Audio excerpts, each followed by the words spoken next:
Let's get started. So for those of you, if this is your first meeting on this topic or with MACOG, just an overview of who MACOG is. We are the Michiana Area Council of Governments. We cover 4 counties and 35 cities and towns in northern Indiana. Those include Elkhart, Kosciuszko, Marshall, and St. Joseph. We have several alternative fuel corridors that do run through our region. I-80, 90, the Indiana Toll Road, US 31 connecting us down to Indianapolis and central Indiana, as well as US 30, which runs east-west from Fort Wayne to northwest Indiana. My name is Leah Thill. I'm the Director of Sustainability with MACOG, and I'm excited to share with you an update on our charging and fueling infrastructure grant implementation and our first phase of procurement. The purpose for this meeting specifically is just to allow additional time to understand our procurement approach. We shared last meeting on August 7th how that would break down between separate level 3 and level 2 procurements. And we also wanted to provide additional time to start those conversations along the US 30 corridor to identify potential site hosts. So we've built in an extra month of pre-RFP release engagement here so that there's more time for you all to have those conversations and to provide feedback. So today's meeting at the end will also provide an opportunity for comments, questions about our draft RFP. We are open to making some modifications or better clarifying the content of that RFP before that is published next week. That's for level 3 direct current fast charging stations. So if you have any comments that you want to share in the chat, questions you want to say out loud towards the end, or if you'd like to email our MACOG director email address, Kelsey will put that in the chat. It's macogdir@macog.com. Send any questions or comments before the end of the day or through the weekend and on Monday. It's a holiday for us, but get those questions and comments to us by the end of Monday so that we can consider that in any changes that we make before it is officially released next week. We also want to, in addition to providing time, just an opportunity through these 2 meetings to connect with potential site hosts as well as disadvantaged business enterprises to make connections. So again, as I mentioned towards the top of the meeting, if you would please put your name, the company or organization you represent, your email, and the nature of your interest in the CFI program in the chat. That would be great, and we will share that information with everyone after the meeting. Few important updates. The draft RFP was released. Hopefully if you received the meeting invite or you saw this information on MACOG's website or social media, you are aware that the draft RFP was sent out a week ago, and you've had a chance to review that. The meeting slides and recording from our previous meeting are all now posted and shared on YouTube. We are excited to announce that we know there are a lot of moving pieces, a lot of documents, and I know some of you have been reaching out requesting that. We decided to publish a central repository of information so that you can receive updates, look at all the documents, review past meeting information all in one place. So that engage.macog.com link there posts that information, and it just went live within the past couple days. Here's a look at what the new project webpage looks like. There's another place to sign in and make sure you're included in future meeting information. You all, if you're on this call, you're already, or if you put your email in the chat, we'll verify that you're already included in our contact list, so you'll get this information. We have outlined also procurement deadlines, implementation deadlines. There's a document library to access slides and the draft RFP, and then this will be replaced with the final RFP next week, as well as project updates, upcoming meetings, etc. Another important update, this is not related to this level 3 procurement, but we published our level 2 site host application this week. We are soliciting site hosts for our level 2 charging stations. There's an embedded application within the Engage website. We are open to both public and private entities, so you don't have to be a local government, a public library, or school to apply. Each of these projects will have 4 charging spaces. There will be a 20% match expectation, which could be between 10 to 15,000. And the application will be due on October 14th of this year. We hope to have all locations finalized by November 1st so that we can get a head start on releasing our RFP for preliminary engineering and design yet this fall and start working through the environmental review and be in a good place to procure hardware, software next year, early in 2025, and then launch into a construction RFP and be able to ensure that all of our projects go live in 2025 for level 2. So please share that information with anyone that is interested in being a site host for level 2 projects. And the last other update that's not related directly to level 3 procurement is a new resource page that was published and hosted by the City of South Bend and developed this summer with our AmeriCorps member Kelsey and an intern with the City of South Bend. They are seeking feedback on future level 2 charging sites within the city. They have other funding, local funding, and are installing other level 2 charging stations and would like public feedback on where those are placed in the community. Important dates coming up, we anticipate issuing the revised RFP by the end of the day next Tuesday, September 3rd. We are likely going to shift back the site visit for South Bend International Airport just to allow for more notice. We did publish that a week ago with the RFP, but with the draft RFP, but we recognize that additional people will be learning that information when it comes out on Tuesday. So we'll probably be pushing that back maybe a week, but that date is subject to change. And then there will be another opportunity when the final comes out to get together and ask questions, submit your questions in writing or in a virtual meeting format such as this on September 24th. And then the submission deadline will be November 1st, and we will notify finalists and invite them for interviews on November 20th. Again, here's the MACOG dir@macog.com email address. That will be the appropriate email address once the final RFP is released, not to contact me, Leah, but to contact our MACOG DIR so that all the information, all the correspondence is going through the proper channels. Quick overview of our charging and fueling infrastructure project. We gave more detail in the last meeting, so I won't be repeating most of this, but MACOG was awarded a charging and fueling infrastructure grant through Federal Highway. We've taken a regional approach to this as a regional planning organization to fill the gaps in EV infrastructure in our rural and disadvantaged communities, not to duplicate what the private market is doing, but to supplement that where we feel that there are gaps and not necessarily where there will be the highest utilization. We would like to eliminate barriers to EV adoption for everyone to have reliable, accessible access to electric vehicle infrastructure. One of our priorities also in looking at sites, so this, pay attention to this if you're thinking about being a site host for level 2, we would like to promote safety for vehicles and pedestrians, so look at sidewalks and how someone would get from that particular site to other amenities nearby and the safety, ADA accessibility of that surrounding area. Quick reminder of how level 2 and level 3 procurement will be different. Level 2, MACOG will have much more of a hand in the overall operation and installation of those projects. We will own them and then lease essentially space through agreements, site host agreements. However, level 3 is quite different. We are going to award funding for the installation, operation, and maintenance of those stations that will be owned by the entity that we award funding to, with MACOG having the role of oversight and reporting to make sure we meet all of our grant requirements. Here's the same map that you saw last time. This showed where our proposed level 2 sites were, both public sites in green, proposed private sites in orange, and the 3 level 3 projects that we'll be talking about for this upcoming procurement. The orange sites, the private site hosts, they have to recompete through the live embedded application form that I mentioned a couple slides ago. The green sites, the public sites, they do not have to recompete. They are pre-selected as our sub-recipients. Let's go into the draft RFP. So you will have to submit paper copies. Electronic only is not sufficient for this procurement. Those will be submitted to the MACOG DIR email address as well as our physical address that is listed in the RFP.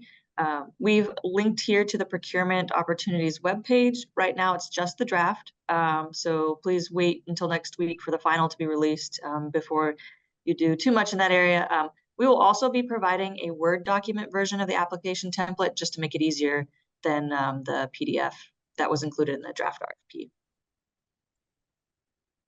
The application will follow, by and large, the same format. As I mentioned in the last meeting, I gave you a heads up that it will mostly follow the NEVI round 1 application template in terms of the layout of the questions, the content of the application. So if you've worked on or submitted proposals for the NEVI program, we hope this is as familiar as possible so that you're not having to reinvent the wheel and refamiliarize yourself with a completely new application template. So we've kept this as similar as possible. The differences are that we are requesting cost information and a cost estimate per site. That is something that INDOT did not have to request because they were able to use more innovative procurement methods that exempt them from doing so.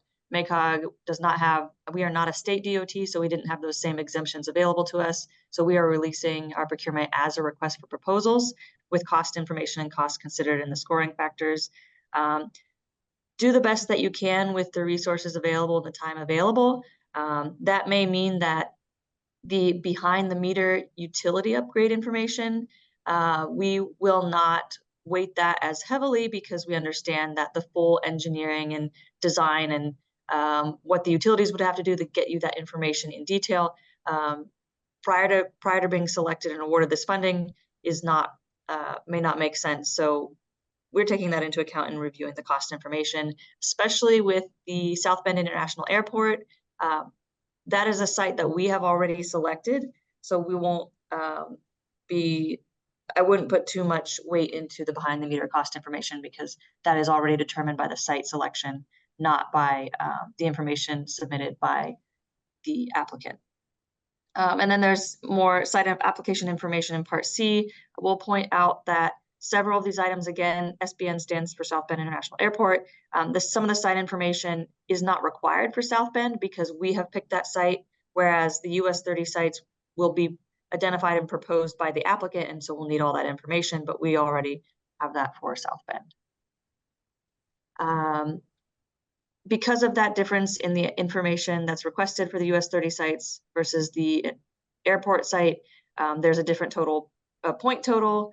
I've also highlighted here how cost information is proposed to be scored in the application and those point values there so that you're aware of that difference in approach and scoring compared to the INDOT NEVI program.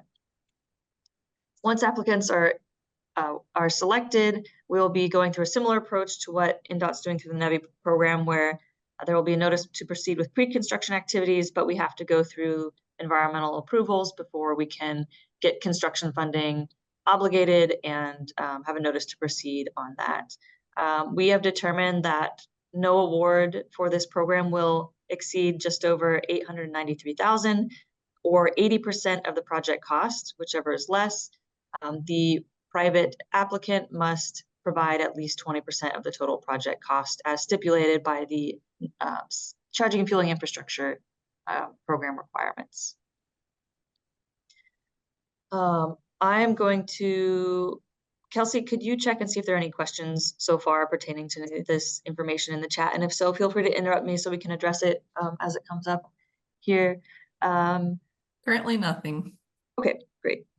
So as I mentioned, we'll go through several rounds of notice to proceed to make sure we get our NEPA environmental clearance. It will also be necessary to make sure we have site host agreements in place, lease agreements, as well as time to negotiate a revenue sharing agreement with the airport, which is going to be required based on FAA requirements and grant requirements.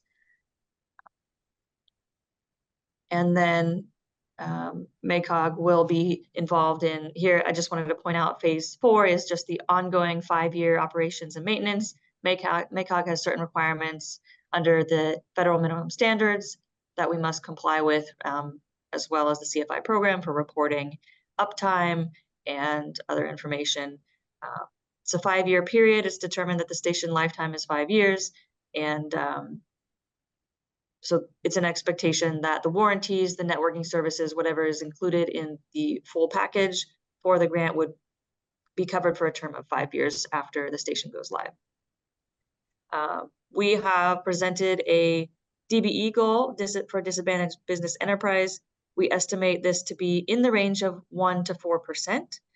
Right now, we have that calculated to be just around 2%, but we're leaving some flexibility on either end as we get feedback from stakeholders through this meeting, as well as through federal agencies on the calculation of our DBE goal. This is subject to change within that range between now and the execution of the final contract or contracts if there are more than one applicant selected. As a reminder, you may bid on only one project, or let me not say bid, you may submit a proposal for only one project, for 2 projects, or all 3 level 3 sites. So those contracts will include the DBE goal, but we are not publishing a final goal at this time. One of the key components of this calculation is that the behind the meter utility upgrades be removed from the funding amount, because you can't pick your electric utility. You have the electric utility that you have, and then the contractor doesn't have control over the any subcontractors the utility might use to perform the work behind the meter. And notably, I provided these 2 tables to show you our estimates. Your actual numbers could be different. We don't expect you to follow this, or that your cost breakdown would follow this, because it could be site by site, and things have changed, equipment's changed. Anyway, the point being that installation is about, we estimate 62% of the total project cost of these components altogether. And then within installation, the behind the meter cost is very significant, perhaps 3/4 of the cost of installation. So that's a very significant chunk of the funding amount taken out of the DBE calculation. So we'd like feedback on that, maybe from utilities or others as well. And as a reminder, the NEVI apprenticeship requirements from the federal minimum standards for EV charging, those will be required to be met, as well as the EVITP certification for electricians. So this all falls under items related to subcontracting, disadvantaged businesses, and workforce development. Quick level 3 project review. Again, we have 2 locations on US 30, one near City of Warsaw and one near City of Plymouth, that we are requesting proposals for, as well as the South Bend International Airport. Functionally, these are similar, except that a lease arrangement and revenue sharing agreement with the airport will be necessary based on their requirements. But the other significant difference being that the US 30 stations will need to be fully compliant with NEVI standards for level 3 projects, whereas the South Bend International Airport is too far from US 31. So we are not trying to make that fully NEVI compliant because of that 1 mile threshold being exceeded. Here's a look at the 3 level 3 stations again, the proposed approximate locations in blue for US 30.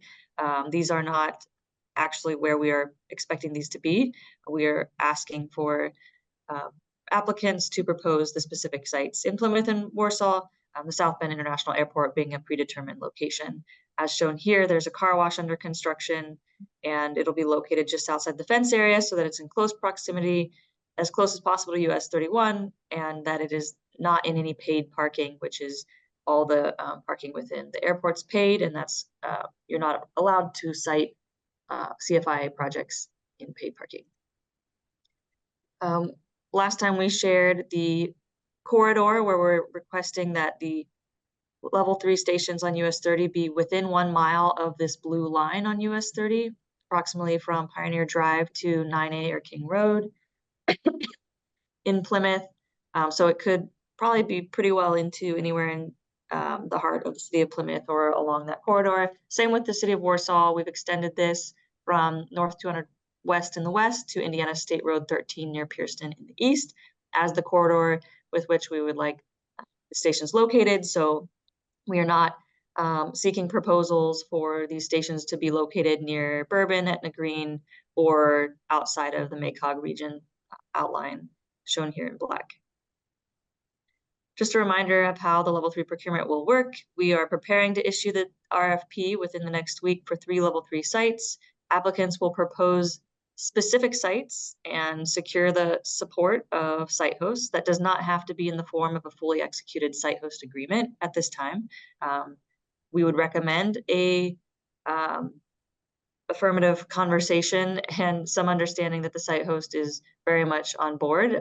The site host could actually also be the prime applicant if preferred, but we do expect those site host agreements to be finalized after selection and before the notice to proceed on construction. MACOG will select a prime, which will select subcontractors for design, installation, etc. The expectation is that this procurement done by the prime complies with all federal standards for contracting, including a competitive procurement of subcontractors. MACOG will award funding not to exceed 80% of the total project cost, and then MACOG, the contractor, the prime, will be responsible for ongoing operations, maintenance, and reporting to MACOG for a period of 5 years after the station goes live. And then after those 5 years, the station's fully turned over to the station owner to be able to do what they wish with the station. That is all the content that I prepared. We are open now to feedback, questions, comments on the draft RFP, concerns that you may have about anything I shared even earlier related to level 2. Happy to answer those questions as well. Again, if you joined late or you didn't put anything in the chat, please introduce yourself, include your name, company or organization, the nature of your interest and reason for being here today, and we will share that information. I'm going to start from the bottom with questions. What is the reason for NEVI compliance? So I mentioned full NEVI compliance on US 30. This is because US 30, I believe it was round 7, was designated by Federal Highway as an alternative fuel corridor for electric vehicle charging. So by making these 2 stations on US 30 NEVI compliant, we get closer to a full build out of that alternative fuel corridor, AFC, as well as ensuring this at least the same minimum level of service of 450 kW NEVI stations on those corridors to serve those communities. That's the primary reason, and we felt that US 30 was a gap, and at that time of our application, US 30 wasn't actually designated an AFC, and so we didn't know if the NEVI program would extend to that. And then we're a little bit farther along in the procurement of these projects than what the state INDOT NEVI program would be through their round 2. Turned over after 5 years, is that a requirement of CFI? So the 5-year period, under the federal minimum standards, 5 years has been determined to be the station lifetime, as well as like the period of performance where you have to report and meet uptime requirements. So after that, MACOG is not staking any claim to how that station is operated, whether it's upgraded, removed, but that is the period set by the federal minimum standards. Hopefully that answers that question. If not, please feel to clarify, or you can come off mute if you'd like. Yeah, if I can, sorry, because I just wanted to be clear. Thanks for that. But is that turning title over on? I mean, the requirement is that it stays up and available, but is it intent to keep ownership of the actual stations for the 5 years, because there's 30C involved in some other things for investment options? We were not planning. I mean, we can rethink this, and I need to look more closely at what INDOT's doing. So if anyone has that information, that'd be helpful. But we were not thinking that MACOG would own the level 3 stations. Okay. We were only proposing that MACOG own the level 2 stations during those 5 years. But the grant requirements of reporting and uptime and all that would be in place for both. Okay. That's fine. I mean, I think the level 2 should be a discussion, but that's fine. Yeah. Back to the other ones on the NEVI compliance.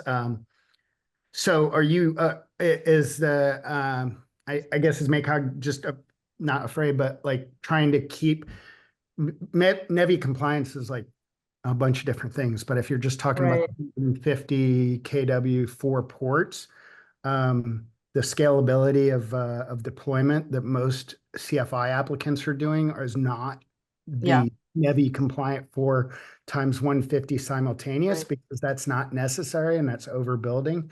So Yeah. for the investors, it's requiring a lot of the capital that could be used Mhm. for a larger scale down the road to be put into the wire sticking out of the ground versus the actual connectors. So Mm. so if there's really no hard requirement, it's just a nice to have, because it fulfills future other chargers coming in and trying to do this. It checks off 2 boxes. Is that really something that's going to be a different? Yeah, I don't know this at this stage that we're willing to say, just put 2 in the ground and future-proof it for later with the transformer size.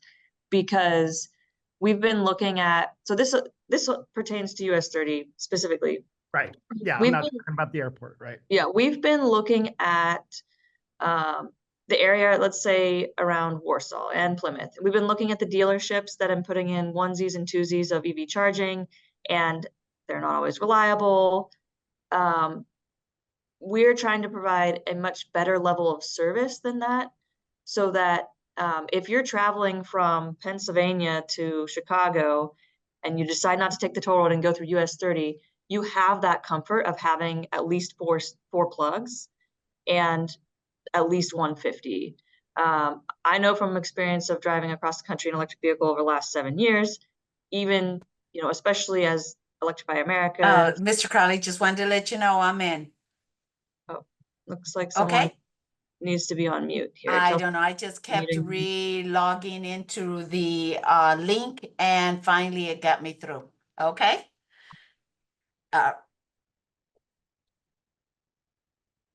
Okay, Okay, will do. All right.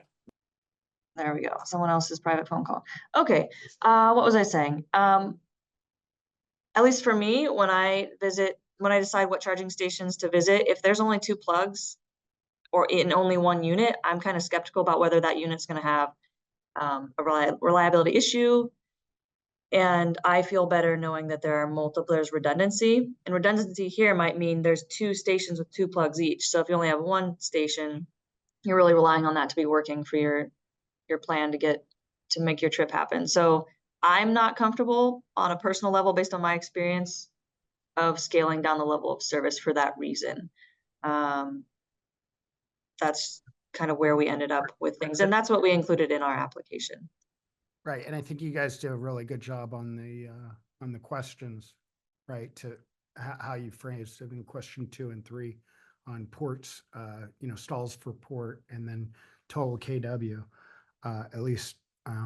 But I guess I'm just worried that the NEVI compliance will force per port instantaneous, simultaneous, like 4 ports all dispensing 150 KW is like something you're going to hit, 1 minute. Yeah, and we're also looking at the future and even the present day.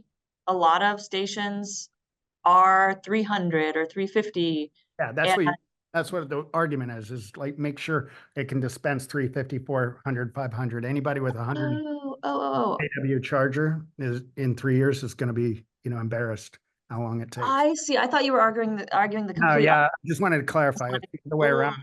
You need higher power charging for 1 port at any one time, but not necessarily, like, you'd rather have eight connectors and Okay. 800 kilowatts for 8 connectors than putting in, 4 connectors for 150 each. You'd rather have Yeah, 8. sorry. I thought you were saying like maybe you only do The 2. other way around. That's all the CFI deployments that we've been involved with at ChargePoint have been in Yeah. that vein of larger KW Yes. Okay. and dispersed among many ports versus Right.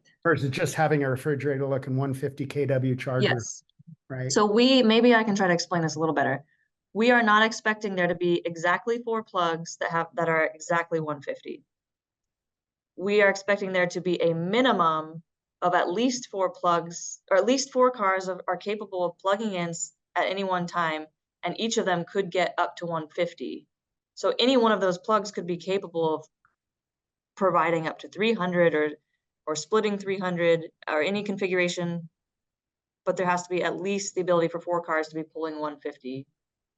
Good. Does That's that great. make sense? Yeah, no, Okay. that's great. California got Great. themselves into problems with that. So Yeah, no, it is not, that's not like, it must be 4 and they must be 150. That's just minimum. Yeah, so there's a whole section. Apology, I'm glad we fixed this because I thought it was the exact opposite. We have a section on future proofing in our application. So yeah, we'd like to see, do you want to oversize the transformer? Do you want to put in, make it EV ready to build out to 8 spaces in the future, et cetera? Do you want to start with, you know, you'll have the 350 on one station now and you'll add it later down the road. I don't know, anything under that umbrella of future proofing for larger, higher KW, more plugs in the future. Does that Right. address? yeah, it does. I just want to make sure if the proposed solution is 8 plugs for 800 kilowatts, that meets your requirements. Would, if Because 4 it's cars, got your 4 and it's more than 160. But but on average, it's only 100 kW per plug. but if only, 800 kW. That's the use case that is. so if 8 then car, If Yeah. I may, then it doesn't meet the NEVI standards. It's not 100 Right, per exactly. plug. So This is what we're Brendan, trying to avoid here. no, we're mixing back into, I think, what initially Leah had interpreted. It needs to be a minimum of 150, not 100. So there, regardless of how you configure it, regardless of what you just went through, the NEVI standard is a minimum of 150 kilowatts. Right. Part of the reason why that's important is there are some manufacturers that can't do that. And so other manufacturers are trying to find workarounds to figure that out. It Right. needs to be 150. That's the baseline for the most, best way to future-proof all this equipment and infrastructure that's going in through these federal funds. That's That's great. Thanks, Jeff. I appreciate that. But And this is not a NEVI does- application. can the 2 people talking and also just identify themselves by name? I Oh, think sure. it's a charge point, but Right. That's fine, Jeff. I'm just, the original question was why comply with NEVI if this is a CFI grant? yeah. Because we want to fully build out our corridors, the basic bottom line. But yeah, I see your point on the, I know you're trying to have a public discussion, so this yeah, no, it's fine. It'll get a little messy, so unless we can take it off, but we can't, so. Yeah, I'd rather like at this point, discussions be public because of how soon our Right, final right. is Yeah. coming out. So in this case of the 800 kW system and the 8 plugs, which if you divide that, it'd be 100 each. If 8 cars were plugged in, if 4 cars were plugged in, could they get a higher power level? Or Because of cars are plugged in, they can get 200 kW. So more than 150. So in that case, it's NEVI compliant for 4 plugs, but not for 8 plugs. Well, that's fine, because I think that's fine. And if Right. we need That's to what we clarify want that, to make sure, because that's Yeah. what the FHWA is saying too.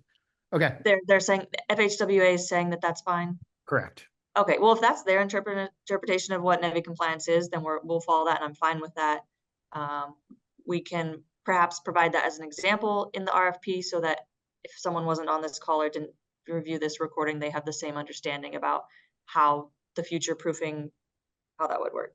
Right. So, but if everyone pulls up to the station, or if 4 people pull up to the station and it says this plug provides 100 kW, then that's obviously a problem. So, Right. It'll actually say it provides 400 kW. Yeah, Wow.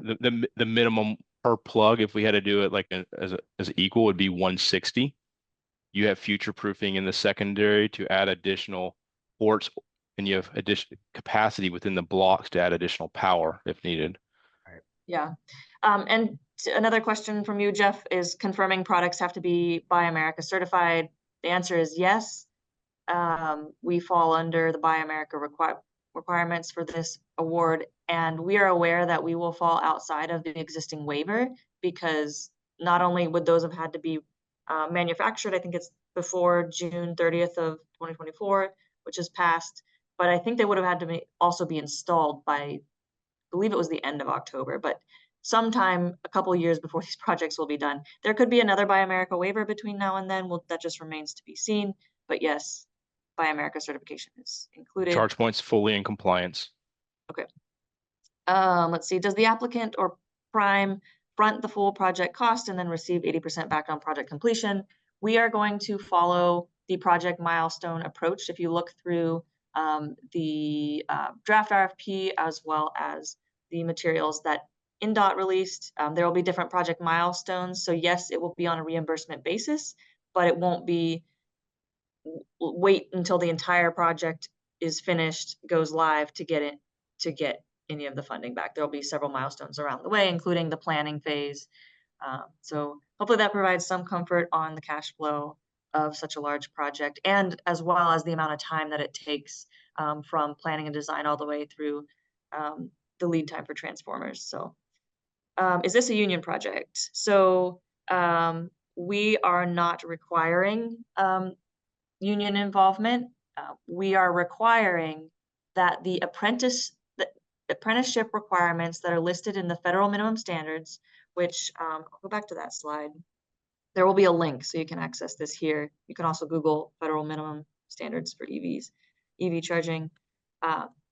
Their apprenticeship requirements will be necessary, so there may be some benefits to being associated with the union, or It's my understanding that you'll need prevailing wage, the apprenticeships, yes. and then the EVITP certification for whoever is doing the work. Yep, all that's required. So there may be some advantages to already have having those connections and that level of pay, but you are not primes are not required to contract with a firm that is associated with a union. That makes sense, but hard to talk and find that slide at the same time. Let's see what other questions we have. Please confirm the equipment needs to be open, open OCPP. Yeah, we didn't specify that, but isn't that covered under the federal minimum standards? Pretty sure that's covered already. Well, Leah, this is Jeff Brock. The most recent OCPP standard 2.01, there's only a couple products and only a couple manufacturers that are domestic in the United States that actually satisfy that. We're working with 2 other CFI grant recipients that had specified certain product from certain manufacturers that do not have that certification. Okay, So we will have to look more into that, because I don't want to narrow competition to such an extent because of a very, very new version of OCPP, and we would defer to whatever Federal Highway says, or whatever whatever the federal minimum standards are, what that language is. Does that make sense? It does. As you just mentioned, there are very few that do that, but there's a push for that to be the moving standard ahead. And part of that requires the manufacturers to put an investment into getting that software and product tested and certified. So there is a commitment to that has to be made, and so that is what the Federal Highway new standard is. Okay. So just an FYI. Yeah, I will look into that and make sure that that's clarified in the final RFP so that there's not confusion on that. Although, well, there's also time to clarify that, or things could change between when contracts are executed and when actual procurement begins. So there may be some flexibility there. I am familiar also with OCPP in theory versus OCPP in practice or reality, and the challenges there. So let's see. Utilities, including NIPSCO, have DBE requirements. So do they have contractors of choice that are certified? Tony Ortiz, I don't know if you want to come off of mute and ask, but the rest of the question is overall MBE goal 1 to 2% or only for the behind the meter work? Just to clarify, because this asks about MBE, we do not have separate MBE or WBE or VBE goals. We have a DBE goal. an overall DBE goal, disadvantaged business enterprise, which is the umbrella term for the other acronyms. We'll be having one goal, not separate goals. And the DBE goal is not for the behind the meter work. It's for everything except the behind the meter work, because we don't expect that an applicant really functionally has control over what the utility is doing. You're not asking the utility to bid on the ability to do the behind the meter work, because that's your utility for the particular site you choose. It's how it works in Indiana. So that's why we proposed removing that from requirement. We would love to see and document what the utility, whether that's NIPSCO or Indiana Michigan Power, if they do utilize DBEs for any of the engineering or subcontract out any of the work, but we're not wanting to include that as part of the goal. That's our proposal anyway.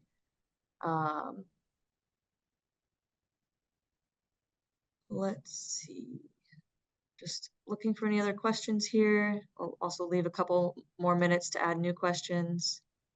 Looking through your introductions, appreciate all of that information. We'll make sure to share this out with you all.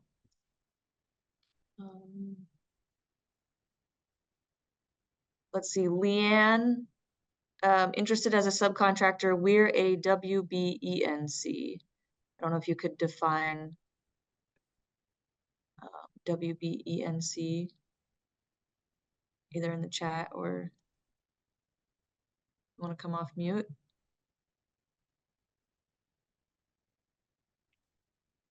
Women's Business Enterprise National, but we're also a DBE.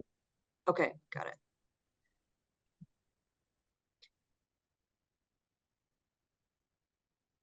Thank you. Okay, so to me, WB, yep. Yep, sorry. No, you're fine. Ryan added some information. Federal Highway sees improvements in OCPP 2.0.1 over previous versions as compelling benefits to the EV charging ecosystem, while also acknowledging the level of effort required for charging manufacturers and network providers to update their systems to OCPP 2.0.1. Therefore, this final rule will allow for a transition period between OCPP 1.6J and 2.0.1, requiring that chargers and charging networks conform to 2.0.1 by 1 year after the date of publication of this final rule in the Federal Register. So that the 1 year transition period, that indicates to me, I don't know how that would be defined, but if transformer lead time's 18 months for these projects, then it seems like they would need to comply with 2.0.1 if that's defined as when they're, I don't know if it's when construction begins or when they go live. We'd have to verify that.